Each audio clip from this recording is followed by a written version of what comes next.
우리는 누구나 마음속에 쉽게 꺼내지 못하는 말을 하나쯤 품고 살아갑니다. 겉으로는 아무 일 없는 듯 하루를 보내지만 혼자 있는 순간이나 조용해질 때면 문득 떠오르는 말입니다. 다른 사람들은 다 잘 해내는 것 같은데 왜 나는 늘 제자리인 것 같을까 하는 생각입니다. 이 말은 입 밖으로 잘 나오지 않습니다.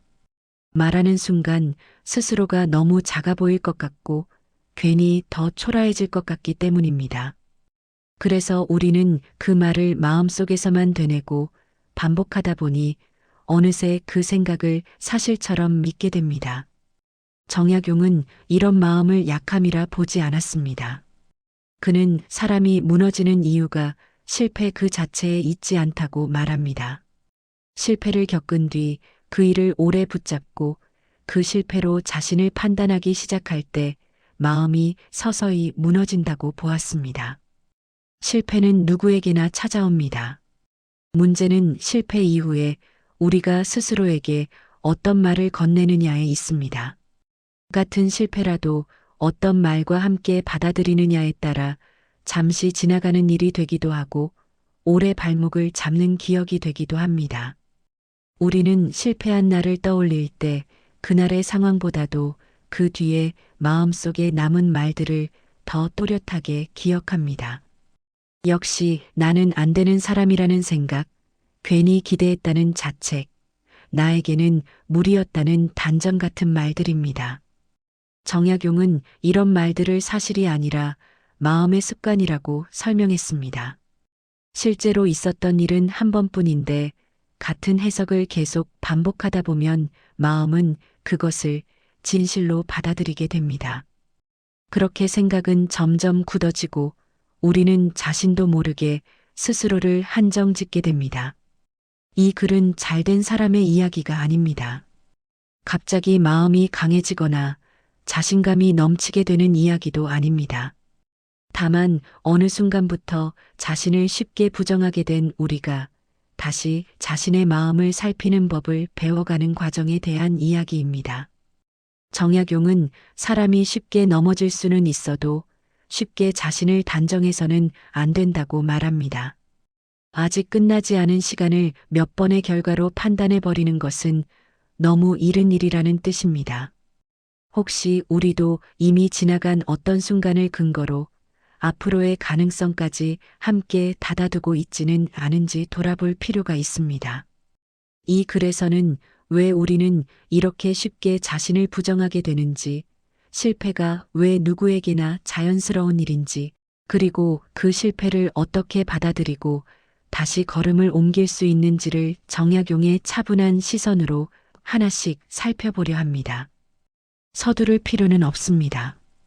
이 글은 마음을 다그치지 않습니다. 다만 자신을 다시 판단하기 전에 한 번쯤 천천히 들여다볼 수 있도록 잠시 걸음을 늦추자는 제안일 뿐입니다. 그것만으로도 다시 시작하기에는 충분합니다. 우리는 처음부터 자신을 의심하며 살아오지 않습니다. 어린 시절을 떠올려 보면 넘어지면 울고 다시 일어났고 잘 되지 않는 일이 있어도 그것이 곧 나 자신이라고 생각하지는 않았습니다. 그저 이번에는 잘 안 됐다고 받아들이고 다음을 향해 움직였을 뿐입니다. 그때의 우리는 실패를 경험으로만 받아들일 수 있었습니다. 하지만 시간이 흐르면서 상황은 조금씩 달라집니다. 어느 순간부터 실패는 하나의 사건으로 끝나지 않고 마음속에 말을 남기기 시작합니다. 역시 나는 이 정도라는 생각, 괜히 해보겠다고 나섰다는 후회 같은 말들이 뒤따릅니다. 이런 말들은 처음에는 우리를 지키기 위한 조심스러운 충고처럼 느껴집니다. 기대를 낮추면 덜 아플 것 같고 스스로를 낮추면 다시 실망하지 않아도 될 것 같기 때문입니다. 정약용은 바로 이 지점을 중요하게 보았습니다.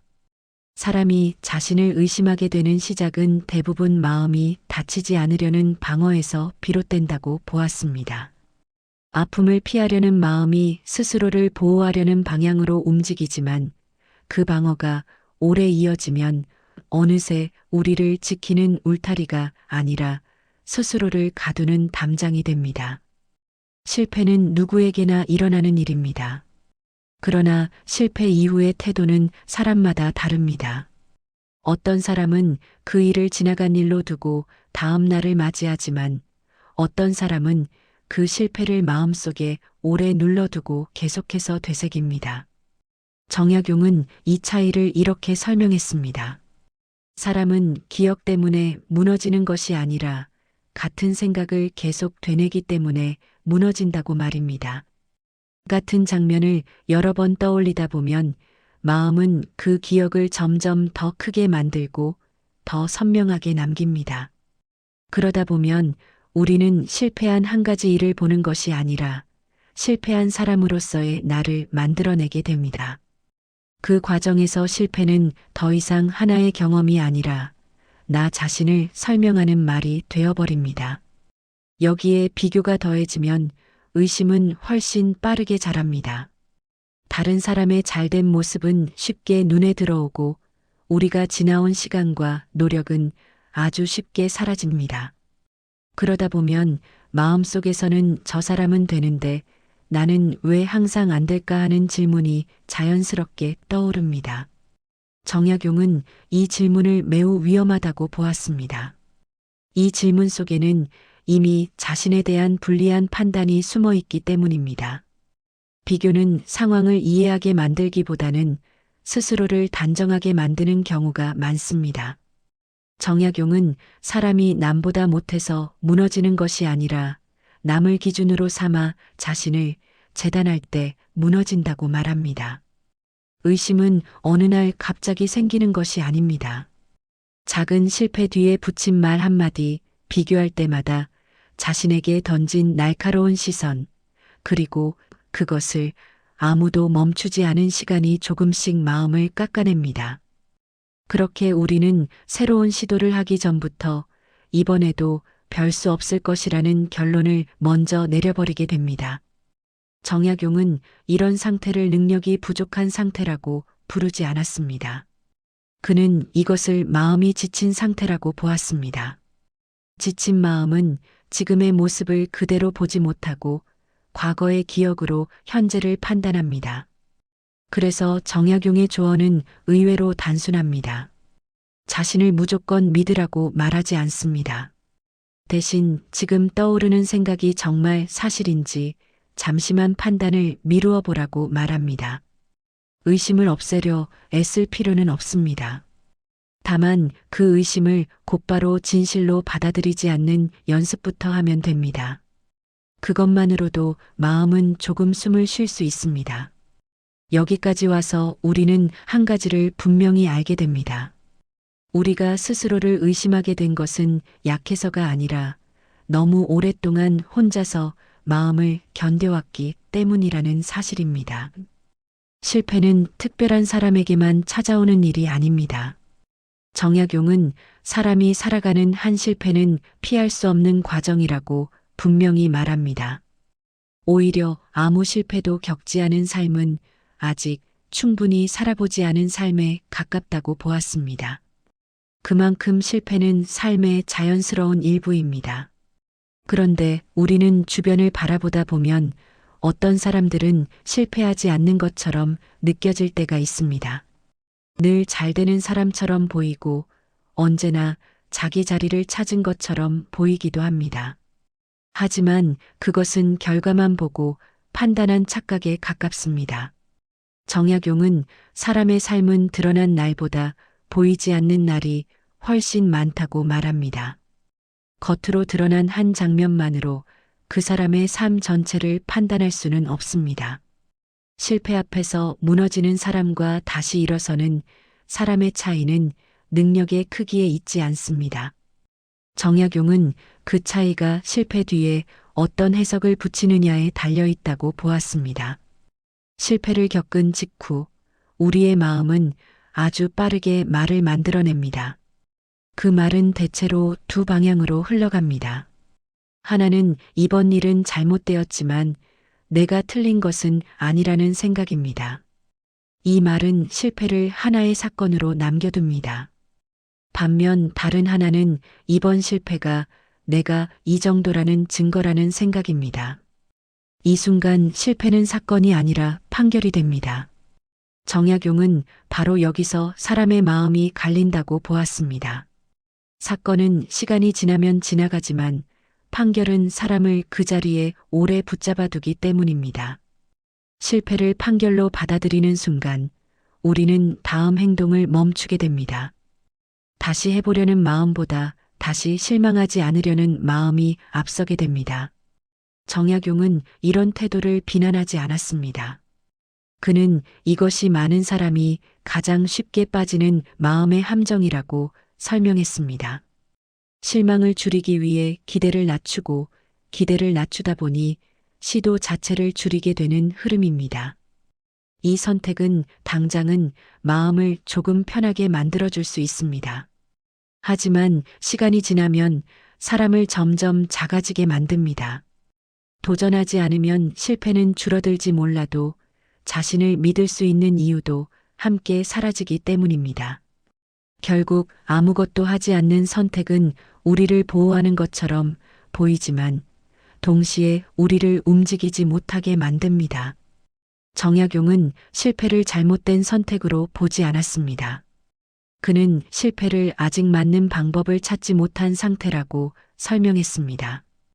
이 말은 실패가 끝이 아니라 과정이라는 뜻입니다. 한번 넘어졌다는 사실보다 그 뒤에 스스로를 어떻게 대하느냐가 더 중요하다고 정약용은 말합니다. 넘어짐 자체보다 그 뒤에 자신을 단정해버리는 마음이 더 큰 손해라는 뜻입니다. 실패는 누구에게나 찾아옵니다. 하지만 실패를 겪은 뒤 스스로를 판단해버리는 사람만이 그 자리에서 멈추게 됩니다.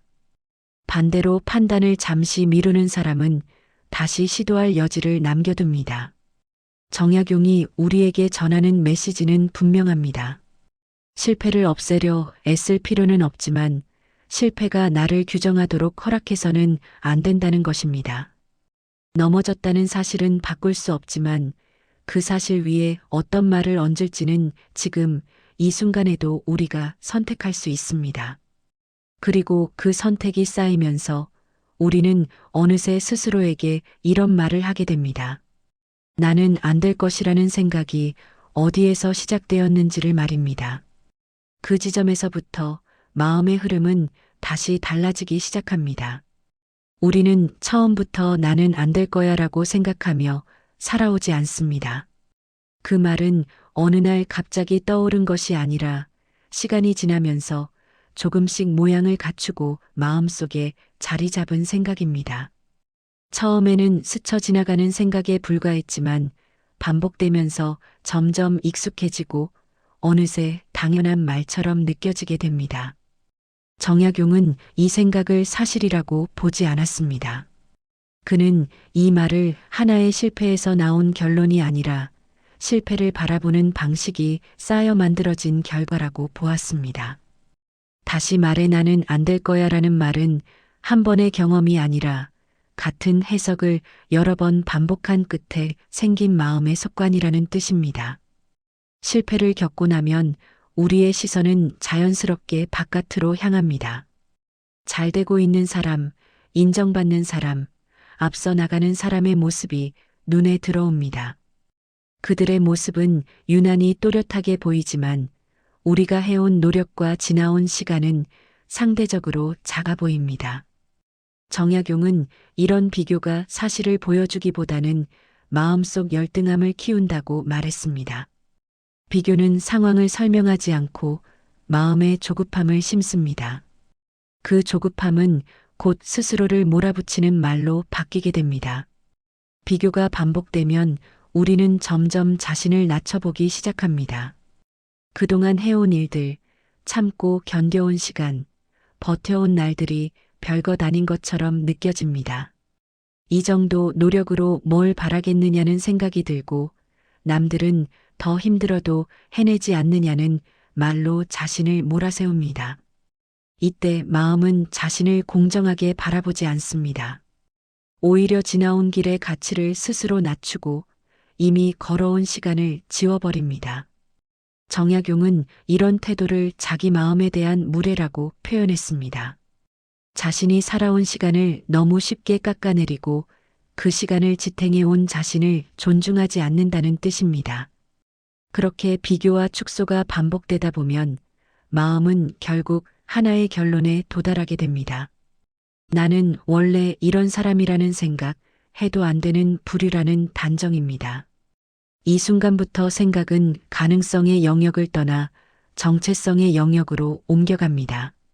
실패는 더 이상 하나의 경험이 아니라 나 자신을 설명하는 말이 됩니다. 정약용은 이 단정을 가장 경계해야 할 마음의 태도라고 보았습니다. 단정은 우리를 보호하지도 성장시키지도 않습니다. 다만 움직이지 못하게 만들 뿐입니다. 정약용은 생각이 떠오르는 것 자체를 문제 삼지 않았습니다. 생각은 누구에게나 자연스럽게 떠오를 수 있기 때문입니다. 중요한 것은 그 생각을 그대로 믿을지 말지에 대한 선택입니다. 나는 안 될 거야 라는 생각이 떠오르는 것은 잘못이 아니지만 그 말을 아무런 확인 없이 진실로 받아들이는 순간 마음은 점점 굳어집니다. 그래서 정약용은 아주 단순하지만 중요한 연습을 권합니다. 그 생각이 올라올 때 곧바로 반박하거나 억지로 밀어내려 하지 말고 이렇게 물어보라는 것입니다. 이 말이 정말 사실인지 아니면 지금 지친 마음이 만들어낸 결론인지를 잠시 살펴보라는 뜻입니다. 이 질문 하나만으로도 생각과 우리 사이에는 작은 거리가 생깁니다. 그 거리는 마음이 다시 숨을 쉴 수 있는 공간이 됩니다. 여기까지 오면 우리는 한 가지를 분명히 알게 됩니다. 나는 안 될 거야 라는 말은 우리의 본질이 아니라 오래 반복된 해석의 습관일 뿐이라는 사실입니다. 그리고 습관은 태어날 때부터 정해진 것이 아니라 시간이 지나며 다시 만들어질 수 있습니다. 그 가능성이 남아있다는 것만으로도 마음은 이전과 조금 다른 방향을 향해 움직이기 시작합니다. 우리는 종종 어떤 사람이 결국 잘 되는 사람인지 묻습니다.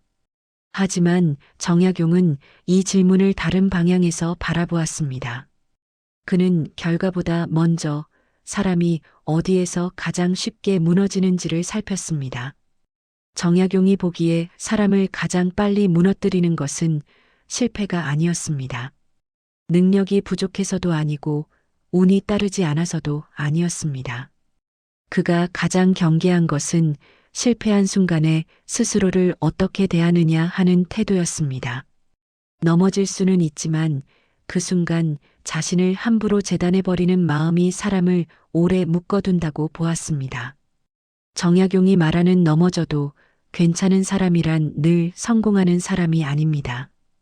오히려 실패 앞에서도 자신에게 최소한의 예의를 지키는 사람입니다. 그 예의는 거창한 말이나 특별한 다짐이 아닙니다. 실패한 날 마음속에서 자신을 모욕하는 말을 하지 않는 것입니다. 왜 이것밖에 못하느냐거나 역시 안 된다는 말을 아무 생각 없이 반복하지 않는 태도입니다. 정약용은 이것을 마음의 품격이라 보았습니다.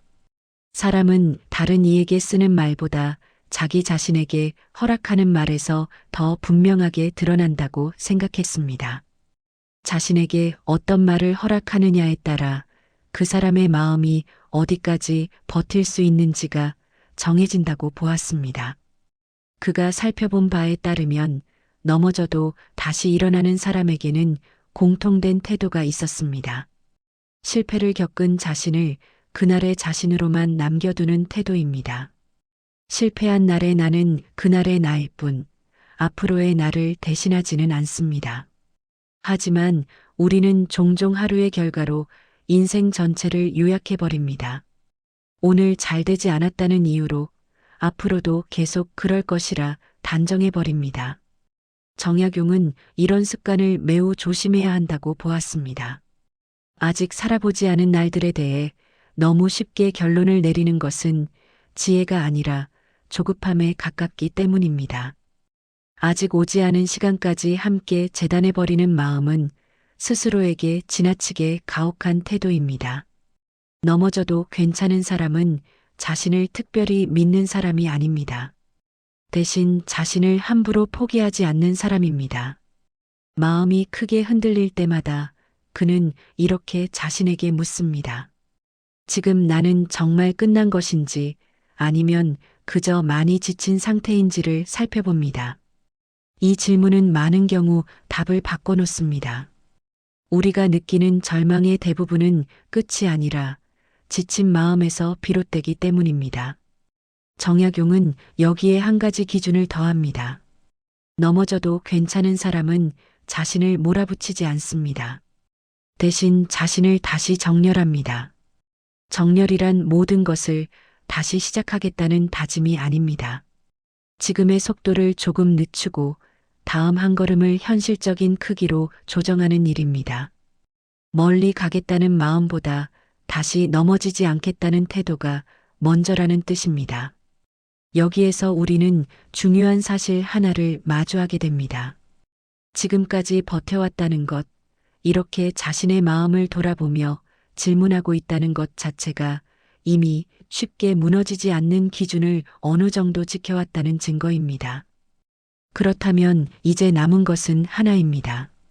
이렇게 버텨온 마음 위에 어떻게 다시 스스로에 대한 신뢰를 쌓아갈 것인지에 대한 문제입니다.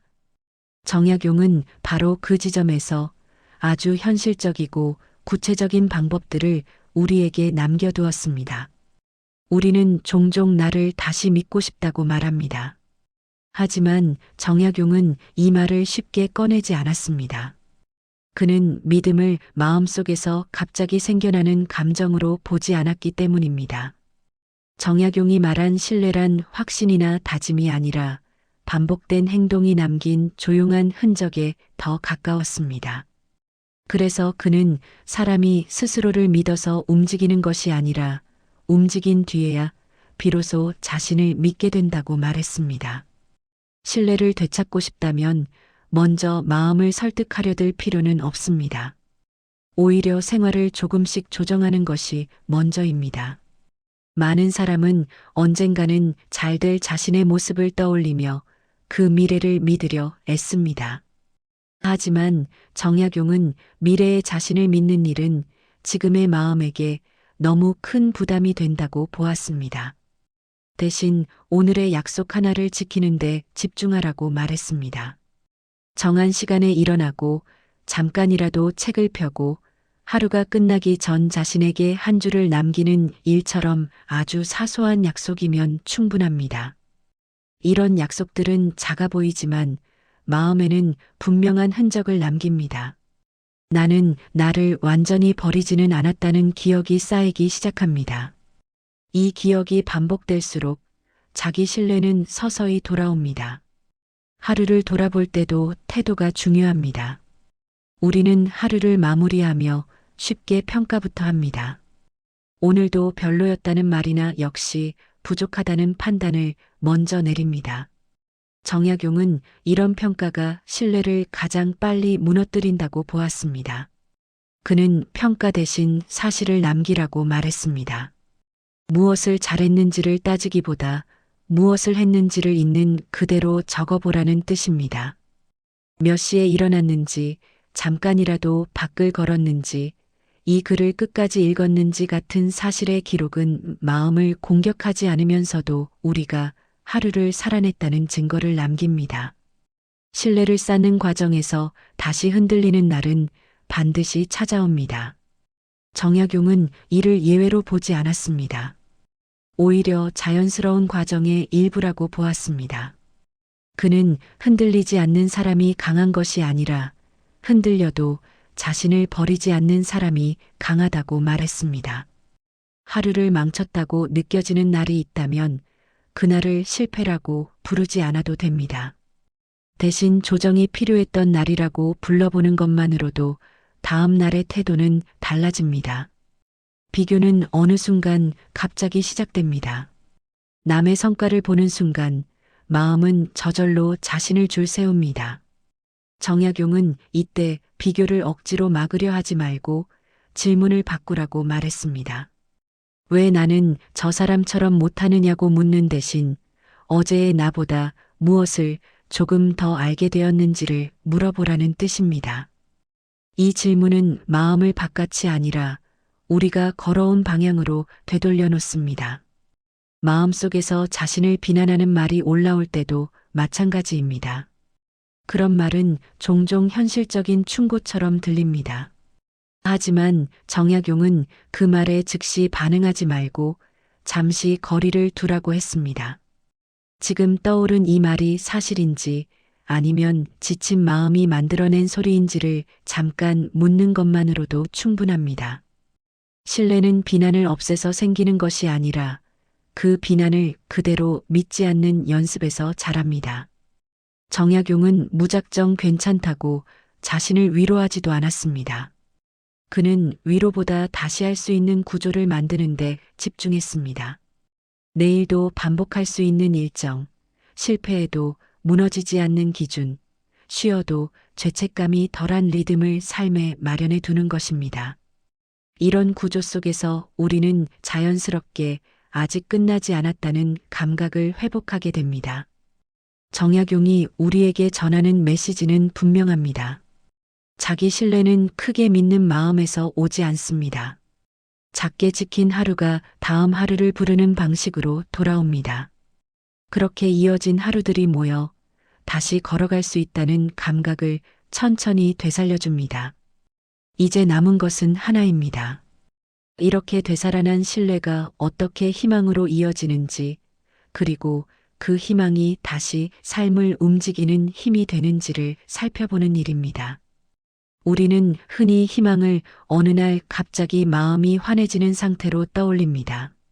모든 것이 가능해 보이고 앞날이 또렷하게 열리는 순간을 기대합니다. 하지만 정약용은 그런 희망을 오래 붙잡지 않았습니다. 그는 희망을 감정으로 보지 않았기 때문입니다. 정약용이 말한 희망은 기분처럼 왔다가 사라지는 것이 아니라 조용히 이어지며 삶을 움직이는 흐름에 가까웠습니다. 그래서 희망이 사라졌다고 느껴질 때도 정약용은 희망이 완전히 없어진 것은 아니라고 보았습니다. 다만 하루와 하루 사이의 연결이 잠시 끊어졌을 뿐이라고 생각했습니다.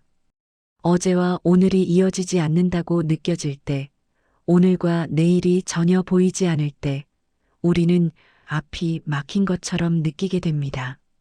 하지만 그것은 길이 사라진 것이 아니라 잠시 이어지지 않았을 뿐입니다. 정약용이 보기에 희망을 다시 시작하는 방법은 생각보다 단순했습니다. 아주 작은 연결을 다시 만들어주는 일이었습니다.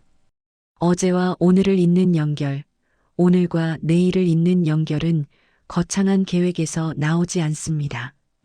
이미 앞에서 살펴본 것처럼 작은 약속을 지키는 하루와 반복되는 생활 속에서 자연스럽게 만들어집니다. 하루를 버텨냈다는 사실, 마음을 다시 들여다보았다는 기록, 스스로를 함부로 단정하지 않으려 애쓴 태도는 모두 희망의 재료가 됩니다. 이런 재료들은 눈에 잘 띄지 않지만 조용히 쌓이며 삶의 흐름을 다시 이어줍니다. 정약용은 희망이 만들어지는 순서를 이렇게 바라보았습니다. 작은 약속을 지킨 하루가 스스로에 대한 신뢰를 만들고 그 신뢰가 다시 행동으로 이어지며 그 행동은 결과보다 먼저 우리 안의 존엄을 회복시킨다는 것입니다. 존엄이 조금씩 돌아오면 마음의 말도 달라집니다. 더 이상 나는 안 될 것이라고 쉽게 단정하지 않게 됩니다. 대신 지금은 잘 모르겠지만 적어도 한 번 더 시도해 볼 수는 있겠다는 말이 가능해집니다. 이 문장은 완벽한 희망의 모습은 아닙니다. 하지만 정약용은 이 정도면 충분하다고 보았습니다. 희망이란 모든 것을 확신하는 마음이 아니라 다음 한 걸음을 허락하는 마음이기 때문입니다. 정약용은 실패에 대해서도 같은 시선으로 말합니다. 실패는 삶의 결론이 아니라 삶이 여전히 움직이고 있다는 증거라고 보았습니다. 넘어졌다는 사실은 아직 길 위에 서 있다는 뜻입니다. 아무것도 하지 않는 사람은 넘어지지 않지만 그 대신 어디에도 도착하지 못합니다. 넘어졌다는 것은 그만큼 걸어왔다는 의미이기도 합니다. 여기까지 이 글을 읽어온 우리는 이미 한 가지를 해냈습니다. 자신을 단정하지 않고 다시 이해해 보려는 선택을 했다는 점입니다.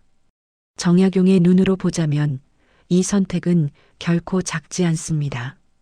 이제 우리는 나는 왜 안 될까라는 질문에 서둘러 답을 내릴 필요가 없습니다. 대신 나는 아직 판단되지 않았다고 말해도 충분합니다. 이 문장 속에는 무리한 기대도 없고 억지로 다짐하는 마음도 없습니다. 다만 다시 살아보겠다는 여지가 남아있을 뿐입니다. 정약용은 바로 그 여지를 사람에게 가장 귀한 재산으로 보았습니다. 그리고 그 재산은 지금 이 순간에도 우리 마음 한켠에 조용히 남아 있습니다. 정약용은 사람의 삶을 쉽게 평가하는 일을 늘 경계했습니다. 어떤 결과가 나왔다는 이유만으로, 몇 번의 실패가 있었다는 이유만으로 한 사람의 앞날을 단정하는 것은 가장 경솔한 일이라고 보았습니다. 삶은 한두 번의 성취로 완성되지도 않고 몇 번의 실패로 끝나지도 않기 때문입니다. 그럼에도 우리는 지친 날의 마음으로 아직 살아보지 않은 날들까지 함께 재단해버리곤 합니다. 정약용의 눈으로 보면 이런 태도는 실패보다 더 큰 손해입니다.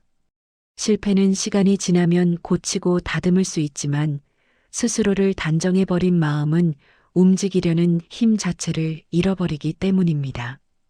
길이 막힌 것이 아니라 마음이 먼저 멈춰 서게 되는 것입니다. 이 글은 우리에게 더 잘하라고 말하지 않습니다. 지금 당장 자신을 믿으라고도 요구하지 않습니다. 다만 아직 판단하지 말아달라고 조심스럽게 권할 뿐입니다. 지금의 우리는 실패한 사람이 아니라 잠시 흔들리고 있는 사람일 수 있기 때문입니다. 흔들림은 끝이 아니라 살아있다는 증거에 더 가깝습니다.